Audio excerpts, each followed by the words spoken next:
Good morning to everyone and welcome to my channel, and it's me again, ang inyong chismosong Kaal the Vlogger. Gusto ko munang magpasalamat sa inyong lahat sa mga walang sawa na tumatangkilik, nanonood, sumusuport at sumusubaybay ng mga content ko here on my YouTube channel. So wag ninyong babaktawan o lalaktawan tong ating content ngayong araw. I'm sure na hindi ninyo pagsisisihan na pinanood nyo ito mula umpisa hanggang hulihan, and syempre wag kayong mag-i-skip ng segment, okay? Buuin nyo to start to finish, and don't forget to share this video. So, very very interesting tong ating main topic for today's video, kaya wag ninyong lalagpasin. So, dumako na tayo sa ating main topic for today's video. Huwag ninyong masisisi or madoubt si Maine dyan sa flood control project, at huwag niyo siyang sisihin kung ba't nalulubog ang buong QC. So, ito na guys, watch this. Mamaya ipapaliwanag sa inyo ng buong. So, ito na guys, watch this. At kung nakita nyo na ngayong recap, so once again si TT of sa mga admins, dumako na tayo sa ating main topic for today's video. Gaya nga ng sinabi ko kanina, yung mga nangdadawit kay Min or sa mga bashers ni Min, wag ninyong madawit-dawit si Min dahil hindi naman talaga siya ang may kasalanan, okay, kung ba't nalulubog yung QC. Ang sisihin ninyo kung ba't nalulubog yung QC, syempre sino pa ba yung taong namamahala ng QC, di ba? Si Arjo lang naman, yung congressman ninyo. Yung congressman ninyong magaling, yung congressman ninyong walang silbi, yung congressman ninyong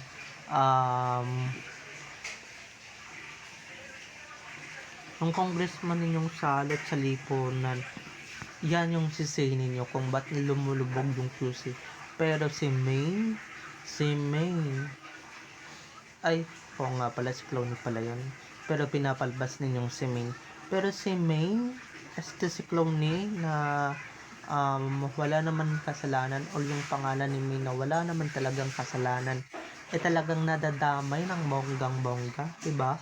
Na nadadawit pa talaga ng bonggang-bongga kahit wala naman talaga siyang kasalanan, 'di ba? With out of nowhere, mga ka-ADN, wag agad silang mamintang, wag silang mag-akusa agad ng bonggang-bongga. And syempre, 'di ba? Hindi na kasalanan ni Min or hindi kasalanan ni Min kung ba't kayo lumulubog or ba't kayo lumubog, 'di ba? Ang sisihin niyo yang si Aso o yang si Arjo. Dahil si Arjo guys, wala naman talagang ginawang tama yan sa QC. Wala naman talagang ginawa yung nayupak na lalaking yan sa QC. Nagawa ba yan sa buong political career niya? Wala, 'di ba? Nga. Wala siyang ginawa, wala siyang silbi, mga ka-ADN. Okay, imbis na sikasuhin niyo yung mga proyektong dapat niyang gawin, yung mga proyektong dapat niyang pagkaabalahan, yung mga proyektong dapat niyang asikasuhin, nasan siya ngayon, 'di ba? Nasan siya ng mga panahon na yan? 'Di ba nasa pasyalan, nasa galaan, 'di ba? Abroad, maya nag-a-abroad, na wala naman talagang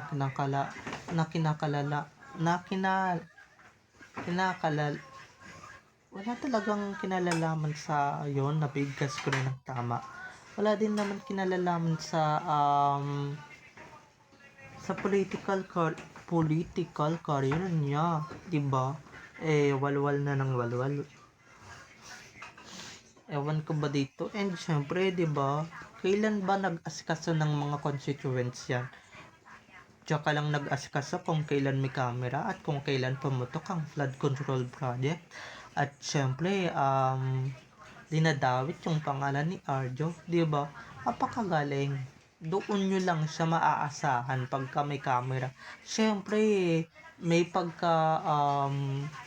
may pagkalinis konsensya yan, 'di ba? May pagka linis-linisan kuno yan. Siyempre, 'di ba? Ano pa bang i-expect ninyo? Artista yan. Kaya, siyempre, artist yan na kunwari, mabait siya, kunwari, matulungin siya, pero yun naman pala, defensive naman pala.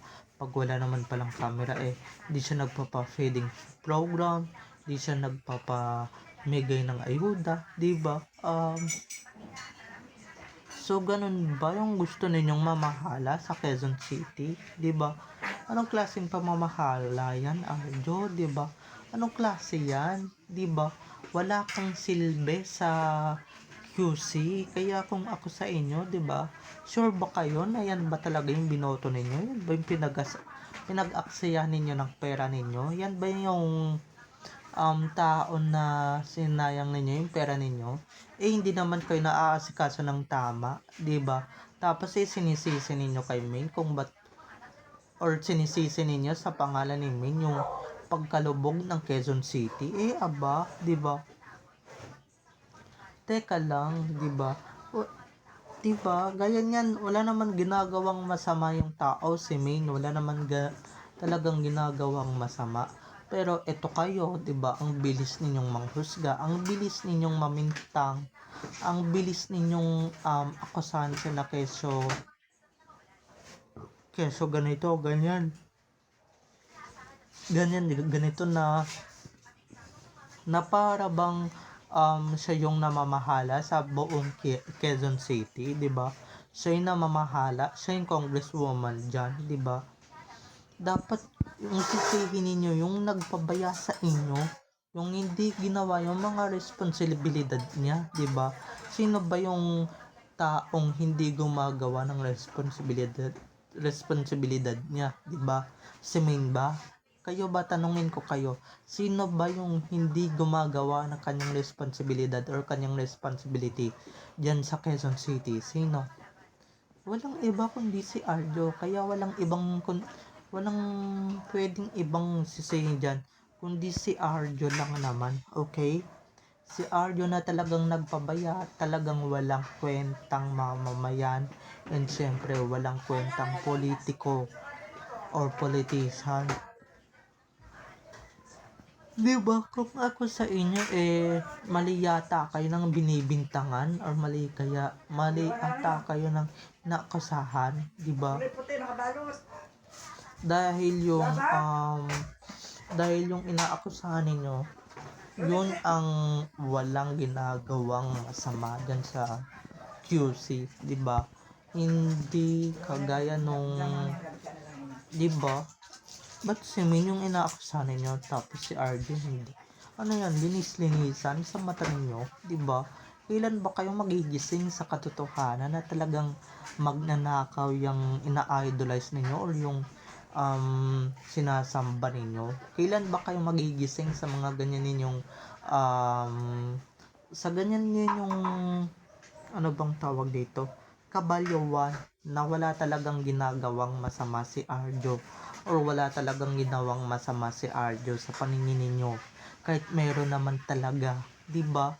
Kailan ba kayo magigising sa truth, or kailan ba kayo magigising sa katotohanan na kesohodang si Arjo naman talaga yung dapat ninyong sisihin sa lahat ng nangyayaring ito? Kung ba't kayo nalulubog, at kung ba't kayo nagkakanda malas-malas ngayon, at kung ba't kayo nagkakanda leche-leche ngayon, 'di ba? Huwag ninyong sisihin si Main, dahil si Main wala naman talagang ginagawang masama yan, dahil asawa yan ni Alden Richards, at wala siyang pakialam dyan sa kung anuman gulo yung hatid ni Arjo, 'di ba? Yun nga lang, narumihan yung pangalan niya, 'di ba? Pero hindi pa rin sapat yun na sisihin nyo siya sa mga nangyayari, and syempre hindi pa sapat yun sa mga nangyayari na sinisisi nyo siya. Hello, ang kakapal naman ng mukha ninyo, di ba?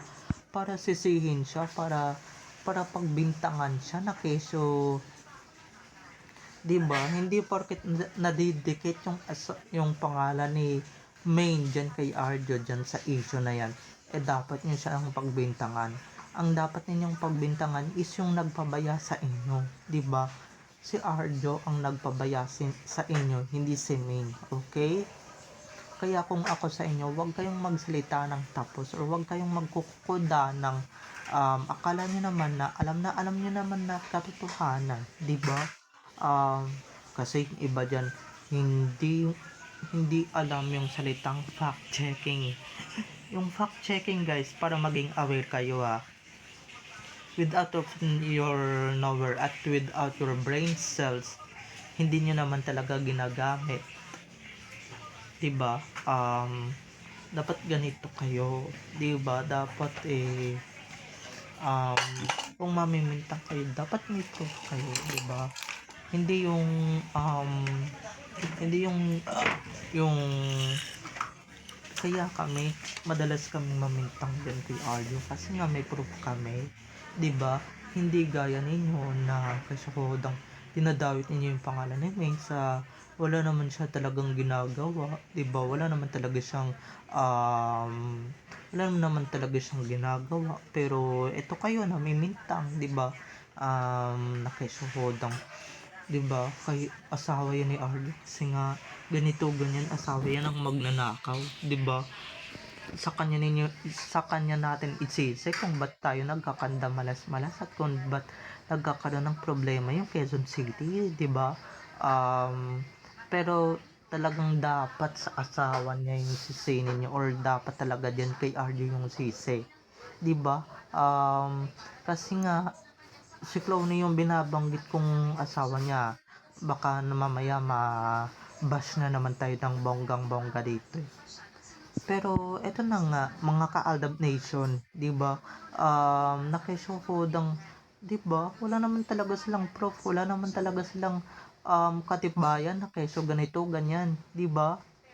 Yung hirap kasi dito sa mga netizens na to. 'Di ba? Yung nakikita nyo na nga si Arjun pinapangalandakan ng buong news, buong tabloids, buong radyo, buong social media na talagang siya talaga ang may punot dulo ng lahat dito sa Leche Pesteng Flood Control Project. Tapos isisisi ninyo kay Main ang lahat, 'di ba? Na talagang good wifey lang talaga ni Alden Richards, 'di ba? Kaya kung ako sa inyo, bago kayo mamintang or bago kayo magbanggit ng pangalan ni Main, dapat muna talagang mag-fact checking kayo. Pausuin nyo kaya yan sa inyo, 'di ba? Dapat mag-fact checking muna kayo. Dapat muna kayo ng mga proof, 'di ba? Hindi yung namimintang agad kayo, wala kayong pruweba, 'di ba? Wala kayong mga proof, wala kayong mga ganito, ganyan na keso, 'di ba? Ang dali-dali kasi mamintang sa mga ng mga tao dito sa social media. Pero ito lang guys, kung mamimintang kami diyan kay RJ, talagang may proof kami. Yung iba lang dito, hindi talaga magising-gising sa katotohanan, 'di ba?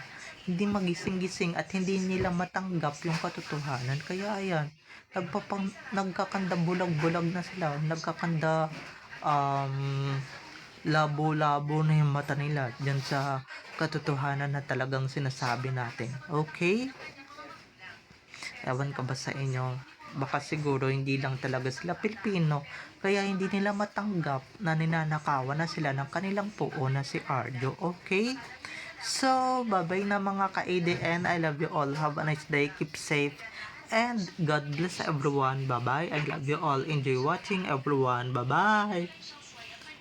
I love you all. And don't forget to subscribe to my YouTube channel. And syempre, huwag ninyong kakalimutan na i-click ang notification bell para pag nag-upload ako, kayo agad ang unang-unang manonood ng aking mga susunod pang i-upload na mga videos. Okay? So, bye-bye na mga ka-ADN. I love you all. Have a nice day. Keep safe and God bless everyone. Pero guys, ihabol ko lang, no? Totoo nga pala yung kasabihan ng mga matatanda na